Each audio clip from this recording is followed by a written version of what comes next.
बदलते भारत की शान।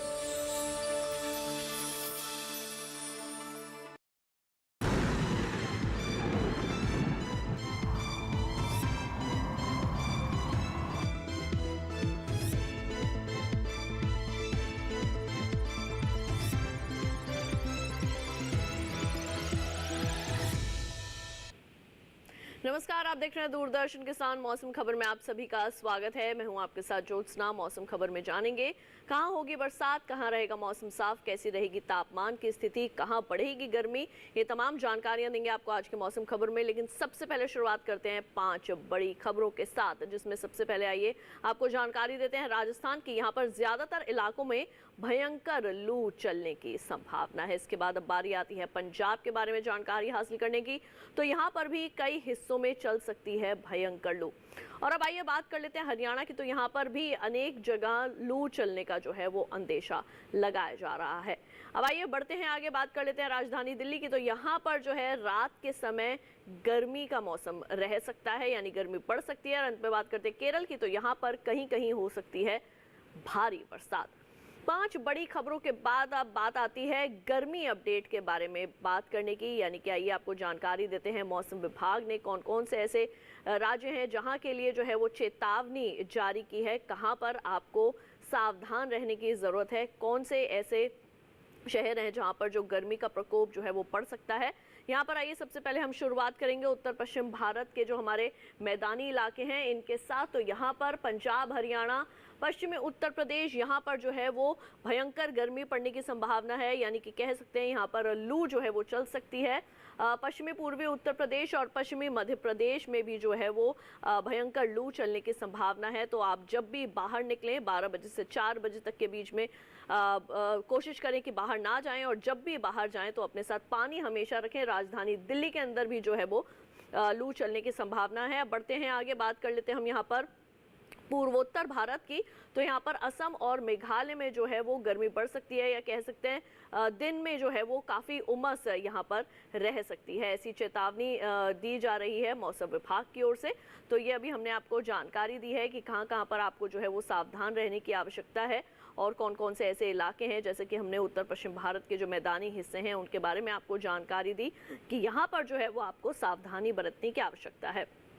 अब आइए बात कर लेते हैं हम यहाँ पर मौसम अलर्ट के बारे में, यहाँ यानी कि कहाँ कहाँ के लिए और जो है वो आपको सावधानियां बरतने की आवश्यकता है। अभी तक हमने बात की गर्मी के बारे में, लेकिन अब किस तरीके की चेतावनियां जो है वो मौसम विभाग द्वारा दी गई हैं इनके ऊपर भी डाल लेते हैं एक नज़र।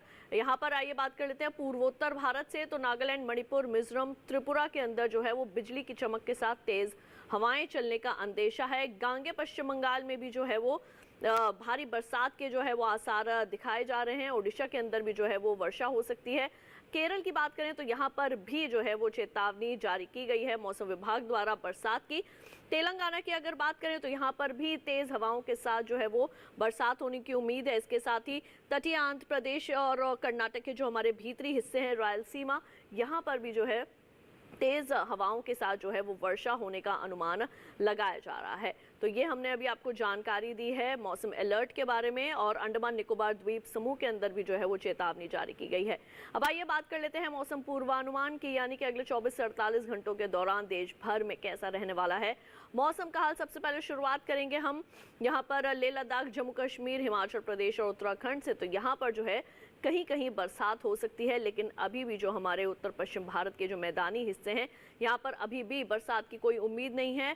पंजाब, हरियाणा, चंडीगढ़, राजधानी दिल्ली, पूर्वी और पश्चिमी उत्तर प्रदेश में जो है वो मौसम शुष्क रहेगा। यहाँ पर अभी भी गर्मी का प्रकोप जो है वो जारी रहने का अनुमान है। फिलहाल के लिए कोई बरसात का यहाँ पर अंदेशा नहीं है। पूर्वी भारत के उप हिमालय, पश्चिम बंगाल, सिक्किम, बिहार, झारखंड में जो है वो कहीं कहीं बरसात हो सकती है। गांगे पश्चिम बंगाल और ओडिशा में भी जो है वो कहीं कहीं बादल बरस सकते हैं। पूर्वोत्तर भारत के लगभग सभी राज्यों में कहीं कहीं जो है वो वर्षा होने की संभावनाएं लगाई जा रही हैं। अब बात कर लेते हैं हम यहाँ पर दक्षिण भारत की। तो अंडमान निकोबार द्वीप समूह में जैसे आपको पहले भी बताया, यहाँ पर अधिकतर हिस्सों में जो है वो वर्षा होने की संभावना है। केरल में भी जो है वो अधिकतर हिस्सों के अंदर बरसात हो सकती है। तो वहीं तटीय आंध्र प्रदेश, रायलसीमा, तेलंगाना और कर्नाटक के जो भीतरी हिस्से हैं और तटीय इलाके हैं, यहाँ पर भी कहीं कहीं वर्षा होने की संभावना है। मध्य प्रदेश और कोंकण, गोवा यानी कि पश्चिम भारत के अंदर भी कहीं कहीं वर्षा होने की संभावना है। और विदर्भ में भी कुछ एक इलाकों के अंदर जो है वो बरसात हो सकती है। जो हमारे शेष राज्य हैं, गुजरात, सौराष्ट्र, कच्छ, पश्चिमी पूर्वी मध्य प्रदेश और इसके साथ ही मराठवाड़ा, यहाँ पर फिलहाल बरसात की कोई उम्मीद नहीं है। अब आइए बात कर लेते हैं हम मौसम की चाल की, यानी कि पिछले 24 से 48 घंटों के दौरान देश भर में कैसा रहा मौसम का हाल। तो पिछले 24 से 48 घंटों के दौरान यहाँ पर हम नजर डालते हैं लेह लद्दाख, जम्मू कश्मीर में। तो यहाँ पर पिछले 24 घंटों के दौरान वर्षा हुई है। हिमाचल प्रदेश और उत्तराखंड में भी जो है वो बादल बरसे हैं। पूर्वी पश्चिमी राजस्थान की अगर बात करें तो यहाँ पर तेज हवाएं चली हैं। पूर्वी उत्तर प्रदेश में भी कुछ एक इलाकों के अंदर बादल बरसे हैं पिछले 24 घंटों के दौरान। पूर्वी भारत का रुख कर लेते हैं। यहाँ उप हिमालय, पश्चिम बंगाल, सिक्किम और बिहार में जो है वो वर्षा देखने को मिली है। झारखंड, गांगे, पश्चिम बंगाल और ओडिशा में भी बादल बरसे। और जैसे कि आप देख सकते हैं, पूर्वोत्तर भारत के भी लगभग सभी हिस्सों में पिछले 24 घंटों के दौरान जो है वो बारिश की संभावनाएं देखने को मिली। दक्षिण भारत के अंडमान निकोबार द्वीप समूह में बादल बरसे। तो वहीं तटीय आंध्र प्रदेश, रायलसीमा, तेलंगाना, तमिलनाडु, पुडुचेरी और केरल सहित लक्षद्वीप में भी पिछले 24 घंटों के दौरान जो है वो बरसात हुई है। तटीय कर्नाटक के अंदर भी बादल बरसे थे। अब आइए बात कर लेते हैं हम यहाँ पर पश्चिमी भारत की। तो मध्य महाराष्ट्र, मराठवाड़ा सहित विदर्भ में जो है वो पिछले 24 घंटों के दौरान वर्षा हुई है और गुजरात के अंदर जो है वो हवाएं चली हैं। अंत में जायजा लेते हैं हम मध्य भारत का। तो यहाँ पर पूर्वी पश्चिमी मध्य प्रदेश और छत्तीसगढ़ के अंदर पिछले 24 घंटों के दौरान वर्षा देखने को मिली। इसके साथ ही मौसम खबर में फिलहाल के लिए वक्त हो चला एक छोटे से ब्रेक का। जल्द लौटेंगे वापस, कहीं मत जाइए, देखते रहिए दूरदर्शन के साथ।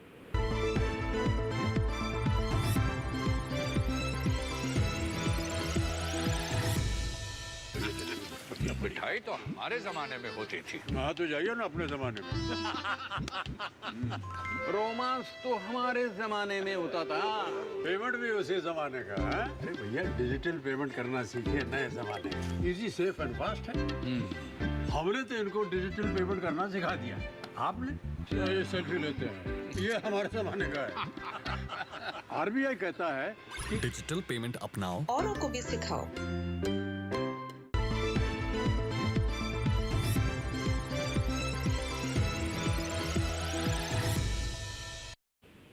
ब्रेक के बाद एक बार फिर आप सभी का स्वागत है दूरदर्शन किसान के मौसम खबर में। आइए बढ़ते हैं आगे और अब बात कर लेते हैं तापमान की स्थिति की, जिसमें सबसे पहले जो है वो हम आपको जानकारी देंगे अधिकतम तापमान की स्थिति की, यानी कि पिछले 24 से 48 घंटों के दौरान देश के कौन कौन से हिस्से हैं जहां पर अधिकतम तापमान कैसा रहा। सबसे पहले जो है वो आइए हम बात करते हैं यहाँ पे श्रीनगर, जम्मू कश्मीर की। तो यहाँ पर अधिकतम तापमान जो है वो सामान्य की तुलना में 5 डिग्री सेल्सियस ज्यादा दर्ज किया गया। इसके बाद अब बारी आती है पंजाब, हरियाणा, चंडीगढ़, राजधानी दिल्ली के बारे में आपको जानकारी देने की। तो यहाँ पर भी अधिकतम तापमान जो है वो सामान्य की तुलना में 1 से लेकर 3 डिग्री सेल्सियस तक अधिक मापा गया है। अब आइए बात कर लेते हैं पूर्वोत्तर भारत के असम की। तो यहाँ पर अधिकतम तापमान सामान्य की तुलना में 5 डिग्री सेल्सियस अधिक रिकॉर्ड किया गया और मेघालय में भी इसी तरीके का तापमान जो है वो देखने को मिला है। बढ़ते हैं आगे, बात करते हैं हम यहाँ पर तेलंगाना की। तो यहाँ पर अधिकतम तापमान सामान्य के मुकाबले 1 से लेकर 3 डिग्री सेल्सियस तक कम रिकॉर्ड किया गया है और ऐसी स्थिति रायलसीमा में भी देखने को मिली है। अब बात कर लेते हैं हम यहाँ पर तमिलनाडु और पुडुचेरी की। तो यहाँ पर जो है वो अधिकतम तापमान सामान्य की तुलना में 5 डिग्री सेल्सियस कम आंका गया है। इसके साथ ही अब आइए बढ़ते हैं आगे और अब जानकारी हासिल करते हैं हम यहाँ पर लक्षद्वीप के बारे में। तो यहाँ पर लक्षद्वीप के अंदर जो है वो अधिकतम तापमान सामान्य के मुकाबले 3 से लेकर 5 डिग्री सेल्सियस तक कम रिकॉर्ड किया गया। ये हम आपको जानकारी दे रहे हैं अधिकतम तापमान के बारे में। गुजरात की बात करें और पूर्वी राजस्थान की स्थिति जाने तो यहाँ पर भी अधिकतम तापमान जो है वो सामान्य के मुकाबले 3 से लेकर 5 डिग्री सेल्सियस तक ज़्यादा रिकॉर्ड किया गया है। पूर्वी मध्य प्रदेश में भी जो अधिकतम तापमान है वो सामान्य की तुलना में 1 से लेकर 3 डिग्री सेल्सियस तक अधिक मापा गया है। और इसके साथ ही अब यहाँ पर हम जान लेते हैं कि देश भर में सबसे ज़्यादा अधिकतम तापमान कहाँ रहा। तो पश्चिमी राजस्थान के बाड़मेर में 48.8 डिग्री सेल्सियस रिकॉर्ड किया गया है। अधिकतम तापमान की स्थिति के बाद अब आइए बात कर लेते हैं कि देश भर में कैसी रही है न्यूनतम तापमान की स्थिति पिछले 24 घंटों के दौरान। तो यहाँ पर गिलगित, लेह लद्दाख, जम्मू कश्मीर से अगर शुरुआत करें तो यहाँ पर न्यूनतम तापमान सामान्य की तुलना में 1 से लेकर 3 डिग्री सेल्सियस तक ज़्यादा रिकॉर्ड किया गया है। हिमाचल प्रदेश और उत्तराखंड में भी न्यूनतम तापमान की जो है वो यही स्थिति रिकॉर्ड की गई है। अब बात कर लेते हैं पंजाब और चंडीगढ़ की, तो यहाँ पर न्यूनतम तापमान सामान्य की तुलना में 5 डिग्री सेल्सियस अधिक रिकॉर्ड किया गया है। पूर्वी राजस्थान में भी न्यूनतम तापमान 5 डिग्री सेल्सियस ज़्यादा दर्ज किया गया है। पूर्वी उत्तर प्रदेश में न्यूनतम तापमान 3 से लेकर 5 डिग्री सेल्सियस तक अधिक मापा गया। हरियाणा की बात करें तो यहाँ पर भी न्यूनतम तापमान की ऐसी स्थिति रही। पूर्वी राजस्थान में भी 3 से 5 डिग्री सेल्सियस तक न्यूनतम तापमान ज़्यादा जो है वो दर्ज किया गया है। पूर्वोत्तर भारत का आइए जायजा लेते हैं, तो यहाँ पर नागालैंड, मणिपुर, मिजोरम और त्रिपुरा के अंदर जो है वो न्यूनतम तापमान सामान्य की तुलना में 1 से लेकर 3 डिग्री सेल्सियस तक ज़्यादा दर्ज किया गया। अब बात करते हैं हम यहाँ पर दक्षिण भारत की, तो तेलंगाना और तटीय आंध्र प्रदेश में जो है वो न्यूनतम तापमान सामान्य के मुकाबले 1 से लेकर 3 डिग्री सेल्सियस तक कम रिकॉर्ड किया गया है। यह हम आपको जानकारी दे रहे हैं न्यूनतम तापमान की स्थिति देश भर में कैसी रही। तो गुजरात की अगर बात करें और मध्य महाराष्ट्र की बात करें तो यहाँ पर भी न्यूनतम तापमान सामान्य की तुलना में 1 से लेकर 3 डिग्री सेल्सियस तक ज़्यादा रिकॉर्ड किया गया और मराठवाड़ा में भी ऐसी स्थिति देखने को मिली है। तो वहीं दूसरी ओर देश भर में सबसे कम न्यूनतम तापमान पश्चिमी उत्तर प्रदेश के बुलंदशहर में 20 डिग्री सेल्सियस देखने को मिला। आइए इसके साथ ही मौसम खबर में बढ़ते हैं आगे और अब जायजा लेते हैं देश के शेष राज्यों की तापमान की स्थिति का।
मौसम खबर में वक्त हो चला है एक और छोटे से ब्रेक का। जल्द लौटेंगे वापस, कहीं मत जाइए, देखते रहिए दूरदर्शन किसान।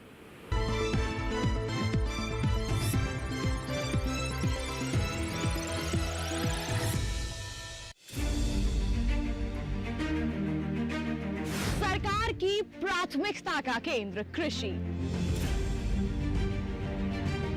हर दिन नई इबारत, आत्मनिर्भर नया भारत। आधुनिक तकनीक और विज्ञान का मेल। किसानों की मेहनत है ये, नहीं है कोई आसान खेल।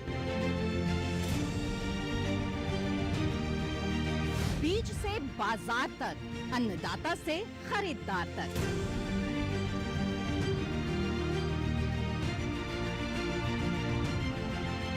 खेती किसानी से जुड़ा हर मंथन जानने के लिए देखिए कृषि दर्शन। देखिए कृषि दर्शन सोमवार, बुधवार, शुक्रवार शाम 7 बजे सिर्फ दूरदर्शन किसान चैनल पर।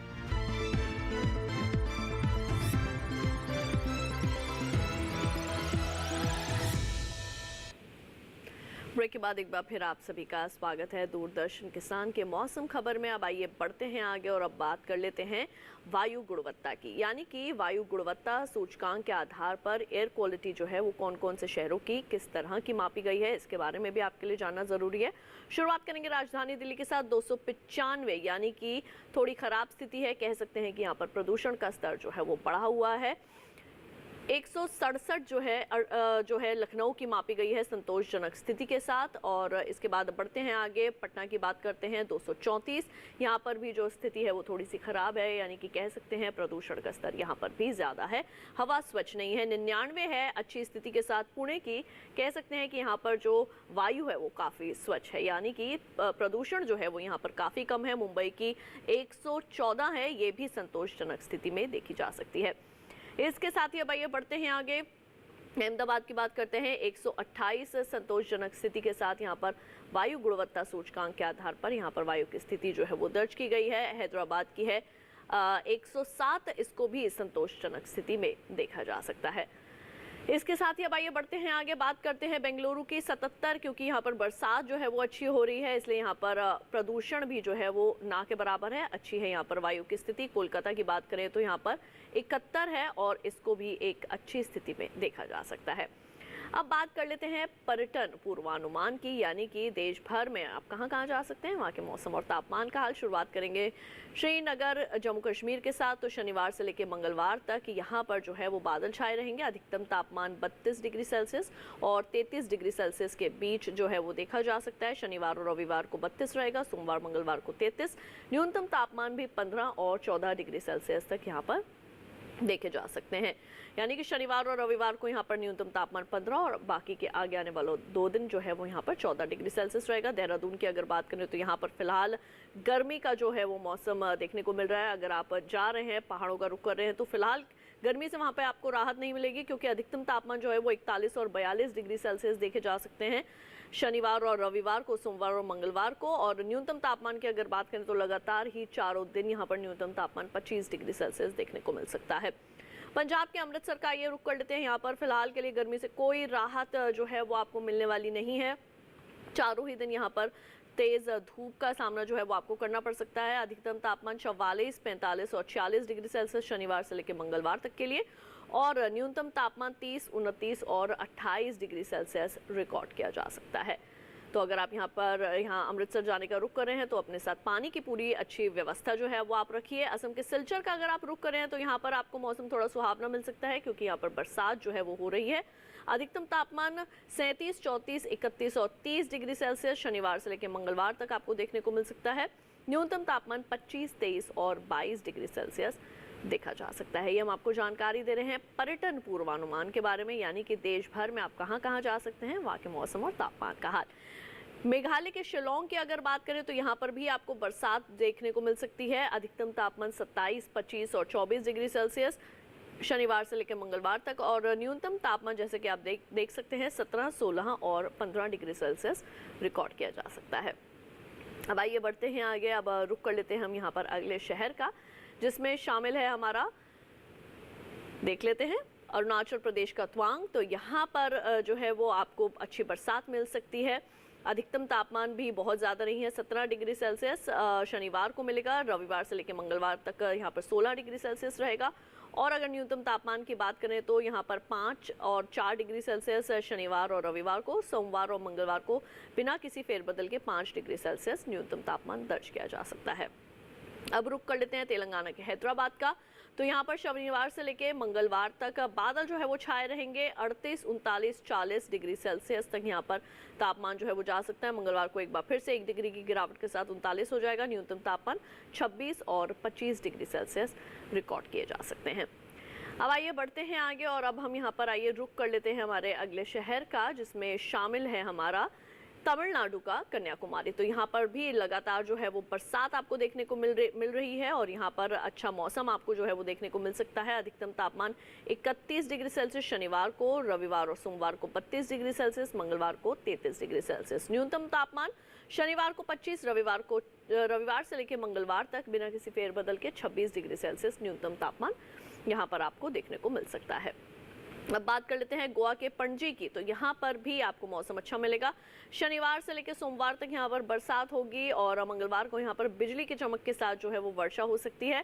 अधिकतम तापमान चारों ही दिन एक जैसे बिना किसी बदलाव के 34 डिग्री सेल्सियस, और न्यूनतम तापमान 27 डिग्री सेल्सियस आपको मिलेगा शनिवार को। रविवार से लेकर मंगलवार तक बिना किसी फेरबदल के 26 डिग्री सेल्सियस न्यूनतम तापमान यहाँ पर दर्ज किया जा सकता है।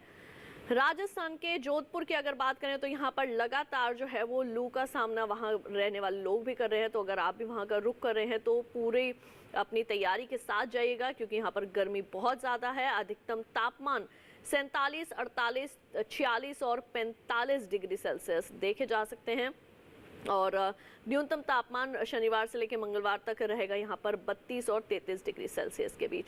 और इसके साथ ही आइए बढ़ते हैं आगे, और अब हम यहाँ पर बात कर लेते हैं खेती किसानी की। किसान भाइयों बहनों, इस वक्त जिस तरह से गर्मी जो है वो लगातार बढ़ती जा रही है, ऐसे में आपने अपनी फसलों का बेहद ही ज़्यादा ख्याल रखना है। और कौन कौन सी फसलें इस वक्त आप ले सकते हैं, खास तौर से हमारे उत्तर प्रदेश और पंजाब के किसान किस तरीके से रखना है फसलों का ख्याल, जानते हैं इस खास रिपोर्ट में। मौसम को ध्यान में रखते हुए पंजाब के किसान मार्च में बोई गई खरीफ प्याज की नर्सरी की उचित देखभाल करें और नियमित अंतराल पर सिंचाई करें। यहाँ के किसान टमाटर, बैगन और मिर्च की फसल में जरूरत के अनुसार सिंचाई कर लें। साथ ही शिमला मिर्च और कद्दू वर्गीय सब्जियों में भी सिंचाई कर लें। फसलों में अधिक पानी देने से बचें। अधिक उपज प्राप्त करने के लिए नियमित अंतराल पर फसलों की कटाई कर लें। प्राप्त उपज को सुरक्षित स्थान पर भंडारित करें। किसान भाई चारे फसल की मक्का, ज्वार, नेपियर बाजरा और गिनी घास की बुआई शुरू कर सकते हैं। पंजाब के किसान मई के अंत तक मूंगफली की सिंचित फसल की बुआई कर लें। बात करें उत्तर प्रदेश की, तो यहाँ के किसान लंबी अवधि की धान की किस्मों की बुआई के लिए बीज की व्यवस्था सुनिश्चित कर लें। यहाँ के किसान जितनी जल्दी हो गन्ने की बुआई पूरी कर लें। अच्छी उपज हासिल करने के लिए किसान भाई मक्के की संकर किस्में जैसे गंगा 11, सरताज, HQ, PM5, HQ PM8, pro 316, 4640 और बायो 9681 का चयन करें। रबी मौसम में बोई गई प्याज की फसल के पक जाने पर उसकी खुदाई कर लें। प्याज की खुदाई से 12-15 दिन पहले सिंचाई बंद कर लें। उत्तर प्रदेश के किसान बैंगन और टमाटर की फसल की लगातार निगरानी करते रहें। किसी भी तरह की कीट या व्याधि दिखाई देने पर उचित कीटनाशकों का छिड़काव कर लें। तो हमारे खेती किसानी के इस भाग में अभी आपने जाना कि उत्तर प्रदेश और पंजाब के किसानों को किस तरीके से रखना है अपनी फसलों का ख्याल, और इसके साथ ही आइए बढ़ते हैं आगे, रुक कर लेते हैं हमारे विशेषज्ञ का और जानते हैं कि गर्मी के मौसम में किस तरीके से आपने करनी है फसलों की देखभाल। बंगाल की खाड़ी में एक गहरा निम्न दबाव का क्षेत्र बना हुआ है, जिसके अगले 2 दिनों में चक्रवाती तूफान में परिवर्तित होने और 26 मई की रात को बांग्लादेश के तटीय क्षेत्र से टकराने की संभावना है। इसके परिणाम स्वरूप आगामी कुछ दिनों में उत्तरी तटीय उड़ीसा, पश्चिम बंगाल तथा पूर्वोत्तर राज्यों में कुछ स्थानों पर भारी से बहुत भारी बारिश होने की संभावना बनी हुई है। साथ ही इन क्षेत्रों में अगले कुछ दिनों के दौरान तेज हवाएं चलने की संभावना को ध्यान में रखते हुए किसान भाइयों को सलाह दी जाती है कि पकी हुई फसलों, फलों और सब्जियों की कटाई का कार्य अविलंब पूर्ण कर लें तथा उपज को सुरक्षित स्थानों पर रख दें। खड़ी फसलों से अतिरिक्त जल निकासी की व्यवस्था बनाए रखने की सलाह भी दी जा रही है। वर्षा की अवधि के दौरान उर्वरकों तथा कीटनाशकों का प्रयोग पूरी तरह से स्थगित रखें। साथ ही ऐसे प्रतिकूल मौसम में अपने सभी जानवरों को शेड के अंदर ही रखें। बगीचों में जल निकासी की उचित व्यवस्था बनाए रखें। तमिलनाडु, केरल, कर्नाटक और अंडमान और निकोबार द्वीप समूह में कुछ स्थानों पर भारी बारिश देखी गई है, जिसके आगे भी जारी रहने की संभावना बनी हुई है। इसके चलते किसान भाइयों को सलाह दी जाती है कि केरल में केले के पौधों को सहायता प्रदान करें और सब्जी के पांडालों को मजबूत बनाए रखें। उत्तर प्रदेश में सनई, ढेंचा, ग्वार, लोबिया, मूंग आदि की बुआई का कार्य भी किया जा सकता है, जिसका उपयोग आगामी खरीफ फसलों में खाद के रूप में भी कर सकते हैं। पंजाब में बीटी कपास तथा देसी कपास एवं मूंगफली की बुआई का कार्य यथाशीघ्र पूर्ण कर लें। साथ ही भिंडी की बुआई का कार्य भी किया जा सकता है। जल संरक्षण हेतु धान की सीधी बुआई करने की सलाह दी जा रही है। हरियाणा में मूंग तथा कपास की खड़ी फसलों में 4 से 6 दिन के अंतराल पर फव्वारा विधि द्वारा हल्की सिंचाई देते रहें। राजस्थान में जायद, मूंग, उड़द तथा चारा एवं सब्जी की फसलों में आवश्यकता अनुसार सिंचाई प्रदान करें। साथ ही सिंचित क्षेत्रों में कपास की बुआई कार्य भी कर सकते हैं। गुजरात में परिपक्व धान, बाजरा, मूंग, उड़द तथा तिल की कटाई कार्य भी कर सकते हैं। साथ ही आम एवं सब्जियों के परिपक्व फलों की तुड़ाई करने के लिए भी समय अनुकूल बना हुआ है। तो अभी आपने भारत मौसम विज्ञान विभाग पुणे के विशेषज्ञ डॉक्टर आशुतोष मिश्र से तमाम जानकारियां हासिल की, किस तरीके के कृषि कार्य अभी आपने अपने खेतों में करने हैं। आइए बढ़ते हैं आगे और अब बात करते हैं आज की फसल की। किसान भाइयों बहनों, आज हम जानकारियां हासिल करने वाले हैं धनिया फसल के बारे में। कौन सी अच्छी किस्म है जिसका आप चयन कर सकते हैं, किस तरीके की आपने करनी है धनिया की बुवाई और कैसे आप उससे ज़्यादा से ज़्यादा लाभ हासिल कर सकते हैं, तमाम जानकारी हासिल करते हैं इस खास रिपोर्ट में।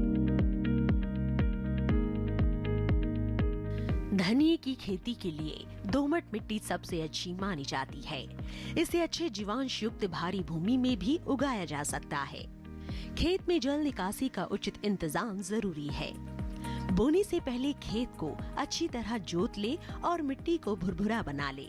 साथ ही मिट्टी को समतल कर ले।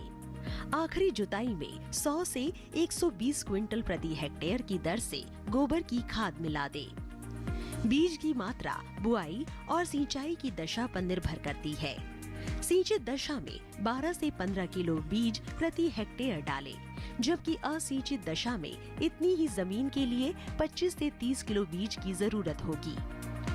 बोने से पहले बीज को उपचारित जरूर कर लें। साथ ही बुआई से पहले बीज को 12 घंटे पानी में भिगो कर रखें। कतार से कतार की दूरी 20 से 30 सेंटीमीटर जबकि गहराई 2 से 2.5 सेंटीमीटर रखें। पूरी फसल में 4-5 सिंचाई की जरूरत होती है। पहली सिंचाई बुआई के 30 से 35 दिन बाद, दूसरी 60 से 70 दिन बाद, तीसरी 80 से 90 दिनों के बाद और चौथी 100 से 105 दिन बाद करें। पहली सिंचाई के बाद निराई गुड़ाई करके खरपतवार निकाल दें। 1 माह बाद फिर से निराई गुड़ाई करें। खरपतवार की रोकथाम के लिए विशेषज्ञों की सलाह पर उचित दवाओं का छिड़काव करें। धनिये में उकठा रोग चूर्णिल आसिता रोग हो सकता है। इसे ग्रामीण भाषा में दहिया भी कहा जाता है। रोकथाम के लिए रोग अवरोधी प्रजातियां बोकर भी बीमारियों से बचा जा सकता है। फसल चक्र अपनाना भी बेहतर रहता है, लेकिन किसान इस बात का ध्यान रखे कि फसल में किसी भी तरह की दवा का छिड़काव करने से पहले कृषि विशेषज्ञों की सलाह जरूर ले। पूरी फसल होने पर पत्तियों की तुड़ाई सावधानी से करें। ध्यान रहे तोड़ते समय पत्तियां बर्बाद न होने पाए।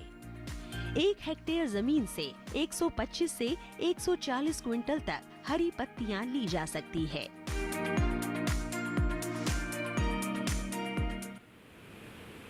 तो अभी आपने धनिया फसल से संबंधित तमाम विशेष जानकारियां हासिल की। किस तरीके की मिट्टी होनी चाहिए और कैसे आपने करनी है धनिया की बुआई, कौन कौन सी ऐसी मुख्य बातें हैं जिनको ध्यान में रखना है, तमाम जानकारियां भी आपने हासिल की हमारी बेहद ही खास रिपोर्ट में।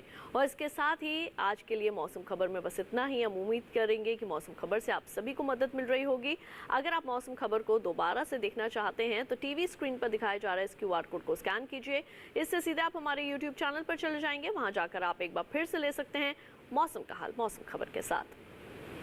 तो आज के लिए केवल इतना ही। मुझे दीजिए इजाजत। आप देखते रहिए दूरदर्शन किसान। नमस्कार।